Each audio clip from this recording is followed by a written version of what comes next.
Hello po ulit sa inyong lahat mga kamatyas. Magandang araw ulit sa inyong lahat. Ngayon naman, dito ulit tayo kay Wesley So. Talagang naghahanap siya ng mga kasparing, no? Habang wala pang tournament. Ang kaharap niya dito ay si Abdu Satorov. Ang kanyang username sa chess.com ay Chess Warrior.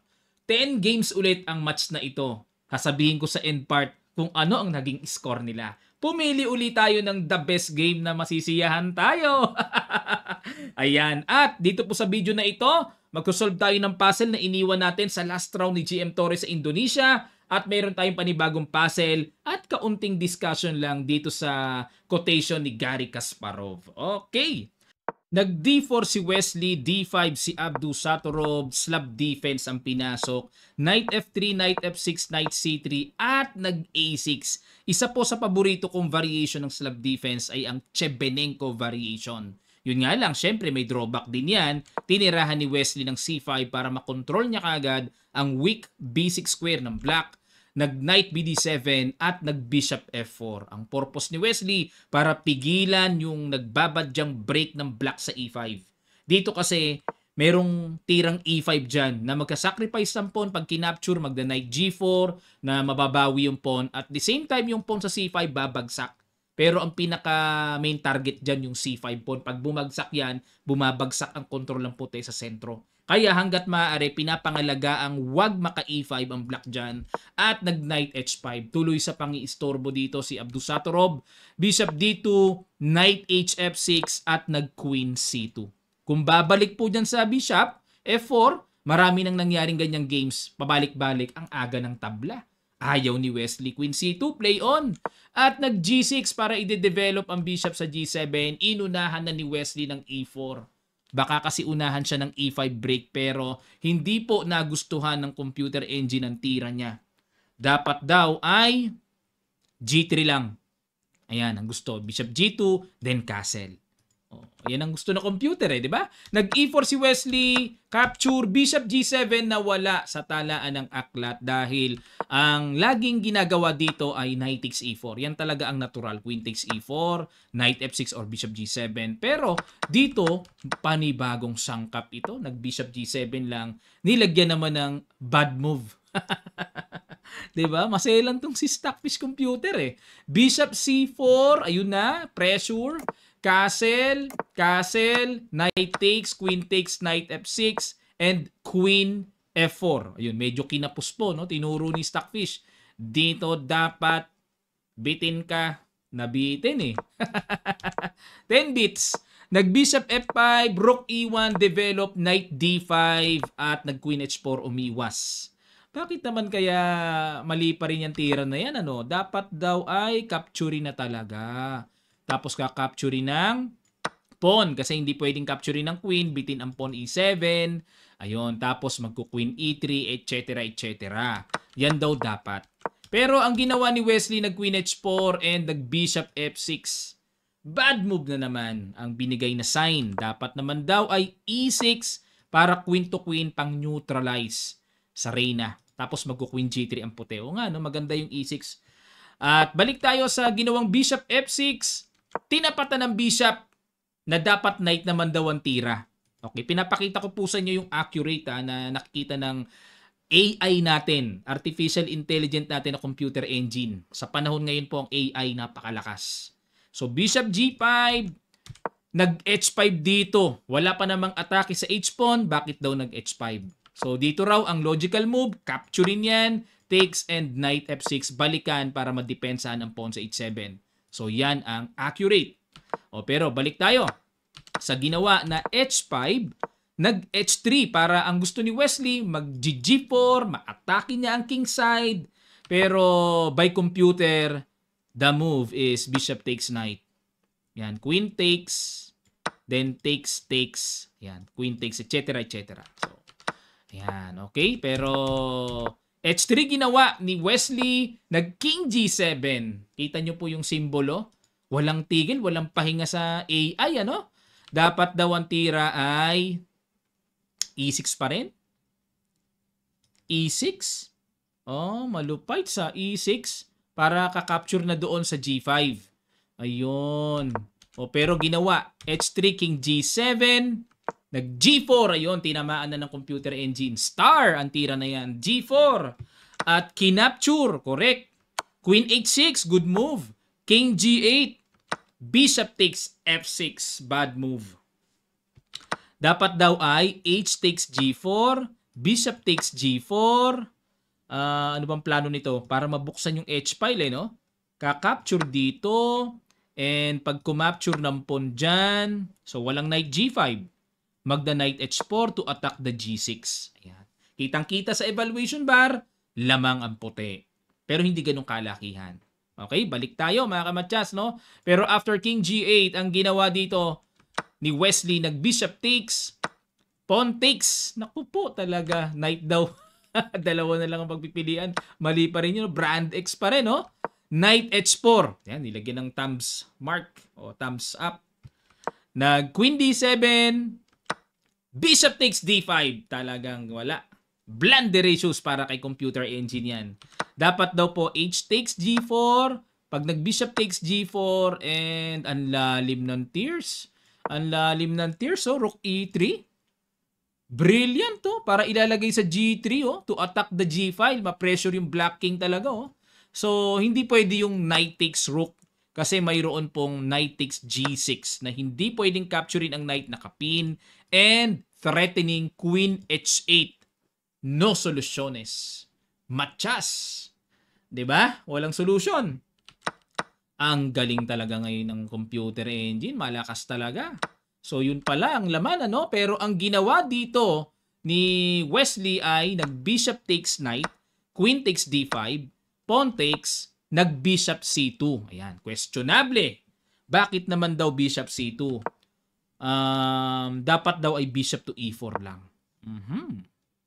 Tingnan natin ang diferensya. Makikita natin yan sa Bishop C2, nag-Rook E3.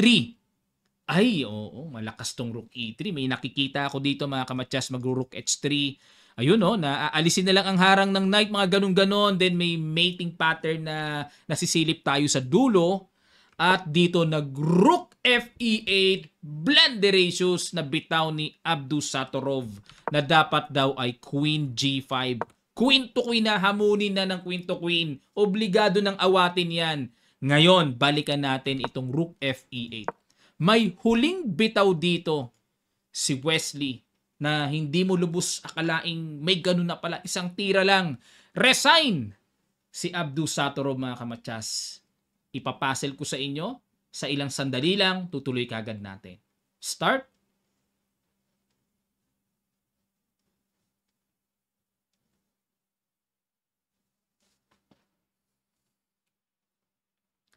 Maraming salamat po mga kamatyas. Congrats sa mga nakakita. Knight F5.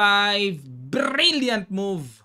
Resign si Abdusattorov. Bakit po? Yung Knight F5, ang threat ay Queen G7 matchas. Ngayon, pag kinapture yan, let's say, pawn takes knight, magro-Rook H3 naman, ano ang pamigil sa paparating na Queen H8 matchas? Pampatagal na lang. Pampatagal na lang. Pampatagal na lang. Wala na. Tatagal lang ng konti pero tepok pa rin, tigok pa rin mga kamatyas.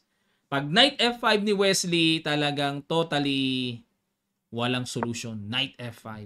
Ganda ng laro na ito, kaya napili ko ito mga kamatyas. Ano score? 10-10 out of 10 games. 6-4. Sino lamang? Si Abdusattorov. Pero at least, di ba? Dikit lang. Halos 60-40% ang 40% resulta. Dikit pa rin yon. Di ba? 60-40 ba yon? 6-4 Ayun po, talo pa rin si Wesley. Pero at least nagte-training siya para pagdating ng paparating na malakas sa tournament, di ba? Kahit pa paano, meron siyang laro-laro kaysa sa wala. Lalamig, di ba? Kailangan para ma-maintain ang apoy, kailangan ginagatungan lagi. Ayun. Panggatong ni Wesley, mga ganyan training sa chess.com. Okay mga kamatyas, at bago natin sagutin ang puzzle na iniwan natin sa last round battle ni GM Torres sa Indonesia po, na nanalo siya against Super Grandmaster ng Australia, ay paliwanag ko muna kaunti itong ating quotation ni Garry Kasparov. Sabi niya, the key to calculation is understanding its limits. Ayan. Kasi po dito, pag nagka-calculate kayo, syempre may main line. Di ba? Yung main line, may baybay ng mga iskinita yon. Merong mga variations yon. Baka may shortcut dito, baka merong mas malayo dito, di ba? Pero alam mo dapat ang limit. Hindi yung wagas-wagas kang mag-a-analyze na kahit na hindi na dapat i-analyze, inaabot mo pa rin ng dulong-dulo. Maigi nang makita mo lang, pero pag naunawaan mo na, cut mo na yon, another variation na naman. Wag mong hanggang dulo i-analyze kasi mauubos ang time mo, mapapagod ka pa. Pag na-overfatigue ka sa kakapag-analyze or calculate, baka ma-mental block ka pa. Akala mo nandun ang bishop, wala na pala. Yun, ang mga overfatigue na. So alam dapat natin yung piraso ng hanggang dito lang yan, o ito, 3 moves lang yan, itong isang variation, 2 moves lang yan, okay na yan. Ito namang isa, 4 moves, okay na yan, intindihan ko na yan. Ito main line, okay na yan. Dapat alam po natin yung cut, yung limit ng pagka-calculate natin. Para pag tira natin, yung pundasyon ng tira natin, suwabe. Wag over o wag extravagant na hanggang sa ina-analyze mo, mamatihin mo na hanggang dulo. Hindi. Pag nakita mong lamang ka na, cut, another. Pag ito ginawa niya, lamang ako doon, cut, another. Okay? Yan. Okay. Ngayon, sagutin natin ang puzzle na iniwan natin itong nakaraan. Ayan. Ipaibabaw ko lang po kay Abdus Saturov para masolve nating mabuti. At magsa-shoutout tayo after this. Okay? Ito ha. Ayan. Pag ito nakita yung tira na to, pasado na po mga kamatsas. Pasado na. Queen F5 ang perfect move dito. Threat yung tore at the same time, may threatening Queen F1 check, King H2 din, may matsas sa H1 or sa G1. Wala na eh. Kumbaga, ano pipiliin mo? Babagsak ang tore mo o magpapamatyas ka? Talo na rin. So, binigay na continuation ng computer dito. Queen B8 check, King G7, at nag-Queen F4, then Queen takes D3, Queen G4 check, o mga check-check na lang ang ginawa, o kahit harang na lang, so, and wins na rin. Kasi lamang na ng huge material advantage dito ang black. Wala na yan, sunod-sunod na yan, fatal na yan mga kamatyas. Okay, pag nakita yung move Queen F5, tapos na. At ito po ang mga nakatama. Habang shoutout ko yung mga nakatama, nag-effort, ito ang ating panibagong puzzle na iiwan natin sa video na ito. Ayan ha. Pwede nyo pang i-post, pwede nyo i-screenshot para makapag-analyze kayong mabuti.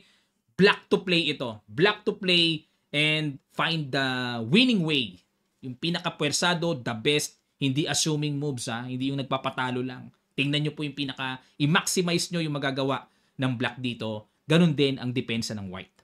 Okay, shout out kina UR, Cobra Martin, Lauver, Lauving, Chris After, Rogelito Aquino, and Jezreel Bariga. Ayun, congrats po sa mga nakakuha ng tamang sagot. Thank you so much. Combined na po yan ng YouTube at ng Facebook natin. Okay, maraming salamat po.